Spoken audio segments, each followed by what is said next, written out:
할렐루야. 예. 우리 신자들이 살아감에 있어서 삶의 핵심이 있다면 바로 우리가 하나님을 신뢰하는가, 믿음으로 살아가고 있는가에 달려 있습니다. 아니, 어느 정도 신뢰하는가, 우리는 어느 정도까지 하나님을 신뢰하는가, 그것이 삶의 핵심 열쇠입니다.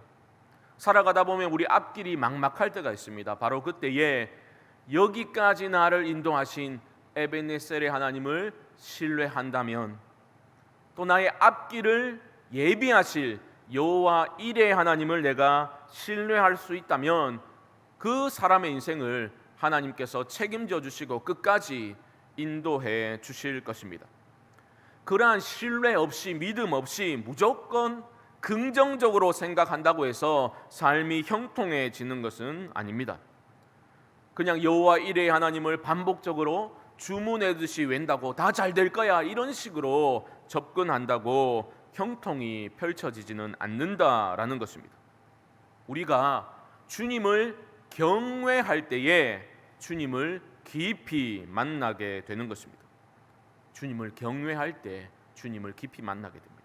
이것을 우리는 몇 차례에 걸쳐서 모리아 산 위에서 아브라함에게 일어난 그 사건을 통해서 확인해 보았습니다. 내가 이제야 네가 하나님을 경외하는 줄을 아노라. 이 선언이 아브라함에게 언제 주어지게 됩니까?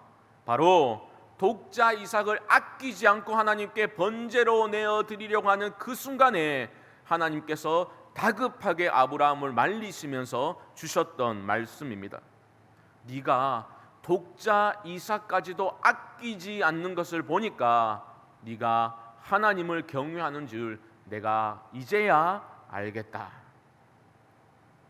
중요한 것은 하나님께서 그 명령을 주실 때 아브라함은 그 명령을 온전히 이해하지 못했다라는 데 있습니다.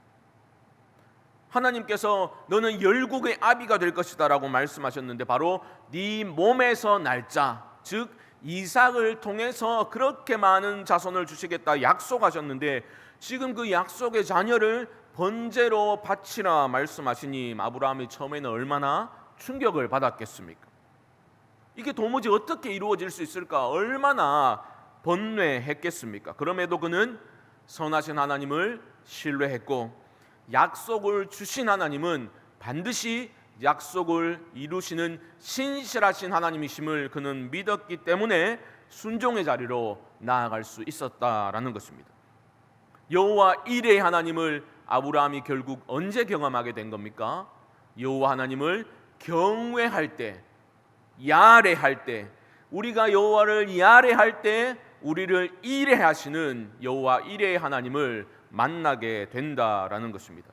사랑하는 성도 여러분, 어떤 상황 속에서도 하나님을 경외하심으로 여호와 이레의 하나님을 여러분 삶 속에서 경험하실 수 있게 되기를 주님의 이름으로 축복합니다. 그렇게 살긴 좀 힘들 것 같다, 이런 생각이 여러분 마음 한편에 자리 잡게 될 겁니다. 그게 우리 모두의 연약함입니다. 아니, 가장 소중한 것까지, 정말 생명 같은 것까지 다 드리는 자리까지 나아가야만 하나님은 우리에게 은혜를 주신다는 말인가? 그렇지는 않습니다. 은혜의 기본 개념이 뭡니까? 은혜가 전제하는 바는 자격 없음입니다. 자격 없는 자에게 기꺼이 베풀어 주시는 하나님의 호의와 사랑이 은혜 아닙니까? 우리가 깨끗하기 때문에 주님이 우리 안에 오시는 것은 아니죠. 자기에 대한 절망이 깊은 사람일수록 주님과의 그 만남의 그 체험이 더 드라마틱해지는 것 아니겠습니까? 그렇다고 해서 우리가 은혜를 더하게 하려고, 더 큰 은혜를 체험하기 위해서 죄 가운데 머물 수는 없는 법입니다. 뭐 어떻게든 되겠지, 하나님은 은혜의 하나님이시니까. 이런 자세는 하나님의 오래 참으심을 멸시하는 것이고, 값으로 환산할 수 없는 그 하나님의 은혜를 값싼 은혜로 전락시켜버리는 어리석은 행위다라는 것을 우리는 기억해야 하는 것입니다. 지금 요나의 모습이 꼭 그런 모습입니다. 자신을 추적하시는 그 포기를 모르시는 하나님의 열정을 사랑으로 받아들이지 못한 채 자꾸만 도망을 치고 있죠. 하나님은 여러 사람들을 통해서, 환경을 통해서 자꾸만 내게로 돌이키라 메시지를 보내고 계신데, 요나는 계속해서 그 상황을 외면하고 하나님의 음성을 외면하고 저항을 하고 있습니다. 왜 그랬습니까? 하나님에 대한 오해와 착각 때문이었습니다. 요나는 입으로는 바다와 육지를 지으신 하늘의 하나님 여호와를 나는 경외하는 사람이라고 그렇게 입으로는 말하면서도 그의 삶은 정반대의 길로 치닫고 있었다라는 것입니다. 여러분, 자기 사랑에 빠져 있는 사람은 결코 하나님을 경외할 수 없습니다. 그리고 마침내 요나는 바다로 던져지게 됩니다. 바다는 잔잔해졌습니다. 기적을 경험한 이방인들, 요나가 경멸했던 그 이방인들은 그 사건을 통해서 하나님을 경외하는 자리까지 나아가게 됩니다. 이쯤 되면 입만 살아있는 그 요나는 이제 잊으시고 진정으로 여호와를 경외하는 사람들 중에서 하나님께서 선택하셔가지고 이 구원의 역사를 나가시는 것이 참 좋아 보입니다. 이 요나라는 인물을 한번 생각해 보면 요즘 뭐 가성비 따지는데 진짜 가성비가 안 나오는 사람이, 이 정도 하셨으면 하나님 편에서는 정말 하실 만큼 하신 거 아닙니까? 그런데 하나님은 요나를 포기하지 않으십니다. 하나님은 참 그러신 것 같아요. 어떤 경우에는 가성비나 효율성을 전혀 따지지 않으신다라는 것을 보게 됩니다. 이런 하나님의 모습은 교회의 모습을 향해서, 교회를 향해서 시사하는 바가 있다라는 생각이 듭니다. 교회가 너무 효율성, 너무 가성비만 따지는 것은 그렇게 하다 보면 정말 중요한 것을 놓쳐버릴 수가 있겠구나, 그런 생각을 하게 됩니다. 팀 켈러 목사님의 책 중에 우리말로 탕부 하나님이라고 번역된 책이 있습니다. 원제를 보게 되면 Prodigal God입니다. Prodigal이라는 영어 단어의 뜻은 뭐 돈이나 에너지 따위를 낭비하는 거예요. 낭비하는 거. 하나님은 그처럼 우리가 보기에는 인간의 기준으로 보면 터무니없는 일에 낭비하시기를 기뻐하시는 분이죠. 낭비하시듯이 그렇게 아낌없이 부어주시는 그 사랑이 우리를 향한, 끊임없이 저항하고 반항하고 도망치는 우리를 향한 하나님의 사랑이다라는 것을 기억할 때 우리는 너무 효율성만을 강조해서는 안 될 것입니다. 보십시오. 그 낭비하시는 하나님이 어디까지 요나를 추적하고 계십니까? 1장 17절 말씀입니다.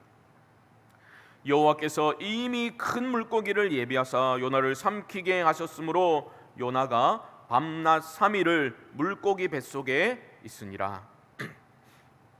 바다로 던져진 그 요나가 수면에 닿기 전에 큰 물고기가 탁 솟구쳐 올라가지고 공중에서 요나를 삼켰는지, 아니면 요나에게 물을 좀 먹인 다음에 요나의 정신이 혼미해질 즈음에 삼켰는지 아무도 모릅니다. 뭐 당시 지중해에 큰 성인 남성을 삼킬 정도로 큰 물고기가 있었는지, 있었다면 어떤 종류의 물고기인지 밝혀진 바는 없습니다. 그 물고기가 요나를 한번 씹었다가 삼켰는지, 사람이 물고기 뱃속에 들어가면 틀림없이 그 소와 애기 있을 텐데 싹아버릴 텐데 어찌 가능한가, 이런 호기심 어린 질문들이 많이 대도되었지만 사실은 본문이 강조하는 바는 다른 데 있습니다. 하나님이 우리말 번역으로는 큰 물고기를 예비하사라고 하고 있는데, 이 말의 뜻은 appoint, 지정하다, 지목하다라는 뜻입니다. 무슨 말을 하고 있는 겁니까? 바다에 큰 바람을 던지실 수 있는 하나님은 어떤 하나님이시라고요? 바닷속에 존재하는 큰 물고기를 지목하셔가지고 요나를 삼키도록 명령하실 수 있는 분, 온 우주 만물을 다스리시는 하나님, 전능하신 하나님이심을 강조하고 있는 것입니다. 자, 보십시오. 하나님 주신 사명을 거부하고 자기 자신의 자유와 행복을 추구하기 위해 도망친 요나는 그 자신의 바람과는 반대로 계속해서 내려가고 있다 말씀드렸죠. 자유와 부의 상징인 다시스로 가기 위해서 요나는 욥바로 내려갔습니다. 다시스행 배에 올라서는 어디로 갔습니까? 배 제일 밑층으로 요나는 내려갔습니다. 그리고 오늘 2장 6절의 말씀을 보시면 이렇게 말합니다. 내가 산의 뿌리까지 내려갔사오며, 이것은 바다 깊은 지점까지 내려갔다라는 의미입니다. 가장 깊은 지점까지 내려갔다, 인생의 바닥을 쳤다라는 말입니다. 보십시오. 2장 1절에서 요나는 지금 물고기 뱃속에 있습니다. 2절 하반절을 보시면 이렇게 말합니다. 내가 스올의 뱃속에서 부르짖었다. 물고기 뱃속에 들어간 요나는 어디에 있는 겁니까? 스올의 뱃속에 있는 거예요. 아이고 지옥 같구나, 그게 아닙니다. 스올, 무덤이라는 의미입니다. 그래서 영어 번역 NIV도 무덤을 뜻하는 grave로 이것을 번역하였습니다. 물고기 뱃속에 있는 요나, 스올의 뱃속에 있는 모습이다라고 표현한 것은 참으로 적절한 표현이라고 생각됩니다. 왜냐하면 인생의 가장 밑바닥에 내려와 있는 바로 그 지점, 바닥을 친 바로 그때가 새로운 시작점이 될 수도 있기 때문입니다. 뱃속이라는 단어는 어머니의 자궁을 뜻하는 것입니다. 지금 스올의 뱃속에 있잖아요. 그러니까 지금 요나는 두 가지 가능성을 마주하고 있는 겁니다. 거기서 죽으면 진짜 말 그대로 무덤이 되는 거예요. 하지만 그곳에서 살아나오게 되면 자궁을 통해서, 어머니 자궁을 통해서 새로운 생명이 태어나는 것처럼 요나 앞에 새로운 인생이 펼쳐지게 되는 겁니다. 그런 점에서 내려갈 때까지 내려가 있는 바로 그 소울의 뱃속이 요나에게 있어서는 마지막 기회인 셈이죠. 이런 회복의 기회, 새롭게 태어날 변화의 기회를 누가 허락하신 겁니까? 하나님이 허락하신 겁니다. 하나님이 이 지점까지 하나님이 몰아가신 겁니다. 이제는 자유가 없습니다. 스올의 뱃속에 있는 요나에게는 요나를 그 누구도 도와줄 수 없는 겁니다. 그 죽음의 냄새가 진동하는 스올의 뱃속에서, 삶의 밑바닥에서 요나는 철저하게 홀로 남겨진 채로 그의 삶을 돌아보아야 했던 겁니다. 여러분 생각해 보십시오. 이런 지경에 이르게 되면 스올의 뱃속에서는 다른 부차적인 인생의 질문들이 아무런 소용이 없습니다. 오직 삶의 근원적인 한 가지 질문만을 하게 되는 거죠. 더 이상 내려갈 곳도 없습니다. 여기서 죽든지 살든지 여기서 답을 얻어야만 합니다. 요나가 궁중 예언자로, 소위 엘리트 예언자로 잘 나가고 있을 때는 별로 신경 쓰지 않았던 그 근원적인 질문, 바닥을 치고 나서야 할 수밖에 없는 겁니다. 어리석고 연약한 인간들은 삶이 평탄할 때 마음이 높아지죠. 하나님과의 관계를 등한시한 채 자기가 중심이 된 자유와 쾌락과 행복을 추구하며 살아가게 됩니다. 주어진 삶에 안주하려고 듭니다. 그러나 터가 흔들리고 터가 무너지는 경험을 하게 되면, 바닥을 치게 되면 정신이 번뜩 들게 되는 거죠. 스올의 경험을 하게 되면 정신이 번뜩 들게 됩니다. 학생이라면 원했던 학교에 진학하지 못하는 입시 실패, 깊은 절망을 경험하죠. 괜찮다고 주위에서 어른들이 말해줘도 그에게는 그게 스올입니다. 취업의 문제로 고민하는 청년들에게 있어서 이어지는 실패는 절망을 의미합니다. 멀쩡하던 사람이 어느 날 건강검진을 받은 후에 의사로부터 청천벽력과 같은 그러한 소식을 듣게 되면 그냥 무너져 버리게 되는 겁니다. 사랑하는 사람을 먼저 떠나보내고서 깊은 스올의 뱃속으로 내려가게 되는 경우도 있습니다. 우리는 바닥을 친 사람들이 어떻게 그러한 절망적인 상황을 극복하고 놀라운 인생 역전을 이루게 되었는지를 다양한 경로를 통해서 듣게 될 때가 있습니다.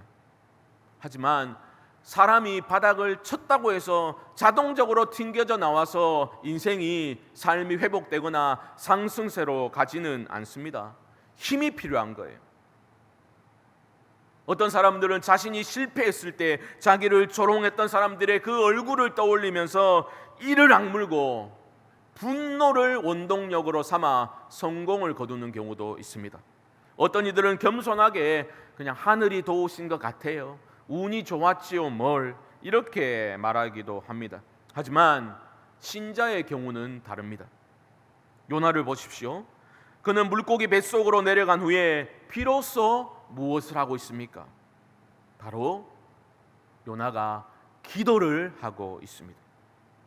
현실에 만족하면서 안주하고 잘 때는 제대로 열려지지 않았던 그 기도의 문이 수월의 뱃속으로 내려가고 나서야 드디어 열리고 있는 모습입니다. 2절 말씀을 보십시오. 이르되 내가 받는 고난으로 말미암아 내가 여호와께 불러 아뢰었더니 주께서 내게 대답하셨고 내가 수월의 뱃속에서 부르짖었더니 주께서 내 음성을 들으셨나이다. 살아가면서 겪게 되는 고난은 우리의 마음을 가난하게 만들고 우리를 겸손하게 낮추어 줍니다. 마음이 가난해져야 참된 소망이 피어오르게 되는 겁니다. 하나님은 겸손한 자에게 은혜를 부어주시는데 보십시오. 현실에 안주하는 사람들은 거의 모두가 교만한 사람들입니다. 여러분들의 지난날의 삶을 한번 돌아보십시오. 여러분 언제 하나님께 간절히 매달려 기도하셨습니까? 평탄할 때가 아니었죠. 고난을 겪을 때, 내 힘으로는 안 된다라는 그 두려움이 나의 존재를 휘감았을 때에, 우리가 바닥을 쳤을 때에 우리는 하나님의 이름을 간절히 부르며 매달려 기도하였지 않습니까? 고난이 강해질수록, 인생의 풍파가 거세질수록 기도의 간절함과 부르짖음의 그 소리가 커질 수밖에 없는 것 아닙니까? 우리는 요나의 기도에서도 이것을 발견하게 됩니다. 2절 말씀을 보면 우리말 번역에서는 주께서 대답하셨고 주께서 내 음성을 들으셨나이다 라고 그냥 둘 다 주께서라고 번역이 되어 있지만, 영어 번역을 보게 되면 인칭의 변화를 주목하고 있습니다. 무슨 말이냐면 처음에 언급된 고난 중에서 여호와 이름을 불렀을 때는 그가 대답하셨다, He answered라고 3인칭으로 표현을 했어요. 하지만 그 후에 나오는 스올의 뱃속에서 부르짖었을 때는 당신이 내 음성을 들으셨습니다. You listen to my cry 라고 you 2인칭으로 번역하고 있습니다. 무슨 말입니까? 스올의 뱃속에서 부르짖는 그 주님은 저 멀리 계신 3인칭 그분이 아니라 바로 내 앞에 계시는 당신인 것이죠.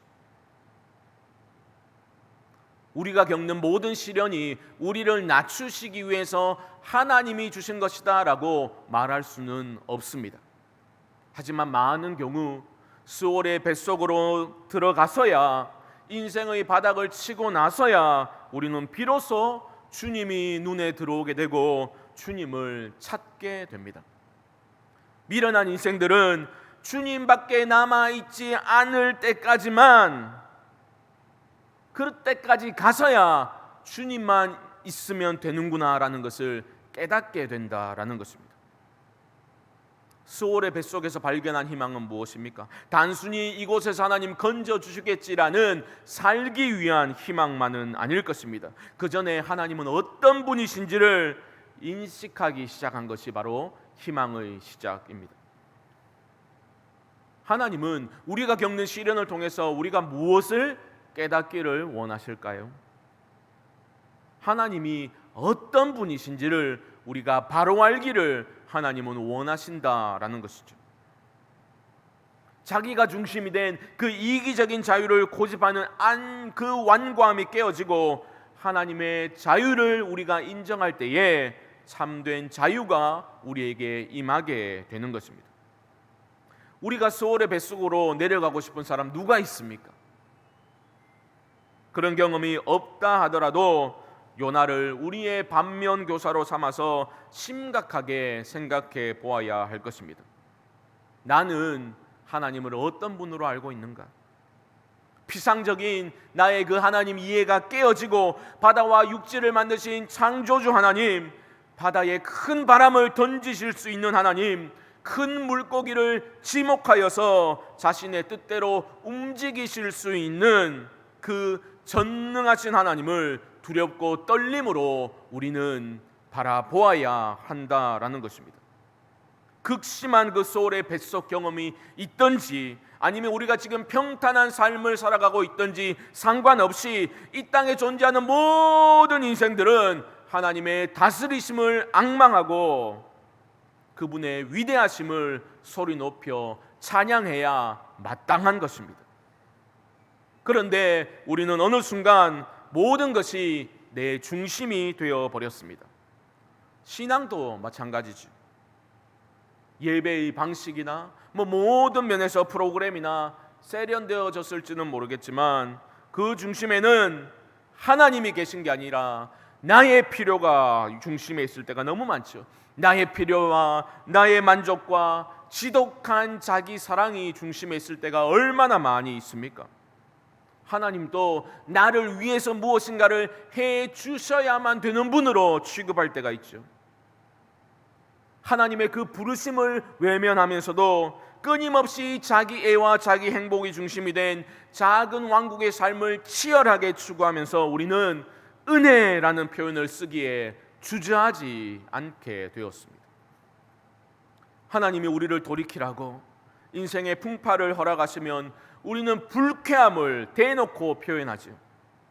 당장 원래 상태대로 되돌려 놓으시라고, 하나님의 뜻이 무엇인지를 여쭈어 보지는 않은 채 무조건 나의 필요를 당장 채워 놓으시라고 하나님께 당돌하게 요구할 때가 얼마나 많이 있습니까? 소울의 뱃속에 희망의 빛이 임하기 시작한 것은 요나가 마지막으로 주어진 그 기회에 하나님을 바라보며 부르짖어 기도했기 때문임은 분명합니다. 그러므로 사랑하는 성도 여러분, 인생의 무거운 짐에 짓눌릴 때에 소울의 뱃속으로 내려가는 듯한 그러한 절망과 무기력과 영혼의 밤과 같은 그러한 내 힘으로 도무지 극복 불가능할 것 같은 막다른 벽에 부딪혔을 때에 바로 그때에 하나님을 바라보시고 간절히 기도하실 수 있기를 주님의 이름으로 축복합니다. 기도할 때 희망이 시작되는 거예요. 그것은 분명합니다. 하지만 그것은 시작일 뿐입니다. 온전한 희망은 그런 부르짖음의 간절성 자체에서 발견되는 것이 아닙니다. 기도의 열정 자체가 우리가 얼마나 뜨겁게 기도했는가, 그것이 희망 자체가 아니라는 겁니다. 그 기도 가운데 하나님이 어떤 분이신지를 제대로 깨달아야 합니다. 나의 헛된 신념 체계가 다 무너지고 하나님을 경외하는 믿음이 바로 세워지게 될 때에 온전한 희망이 임하게 되는 겁니다. 하나님이 우리에게 원하시는 것은 거룩함입니다. 그 거룩은 하나님을 진정으로 두려워하는 경외심이 우리에게 회복되지 않는다면 결코 우리에게 주어지지 않습니다. 그런 점에서 소울의 뱃속에서 빠져나오기 위해서 부르짖는 것이 전부가 되어서는 안 될 것입니다. 하나님은 우리 모두가 주를 경외하는, 주를 두려워하는 경외자로 변화되기를 원하고 계십니다. 하지만 여호와를 야례하지 않고서 이레의 하나님을 만나는 것은 불가능하기 때문에 하나님은 끝까지 포기치 않으시는 겁니다. 서두에 말씀드렸던 모리아산에서의 그 아브라함의 모습을 생각해 보십시오. 하나님이 가라 명하셨던 그 곳을 향해서 아브라함은 걸어갔습니다. 창세기 기자는 이렇게 기록합니다.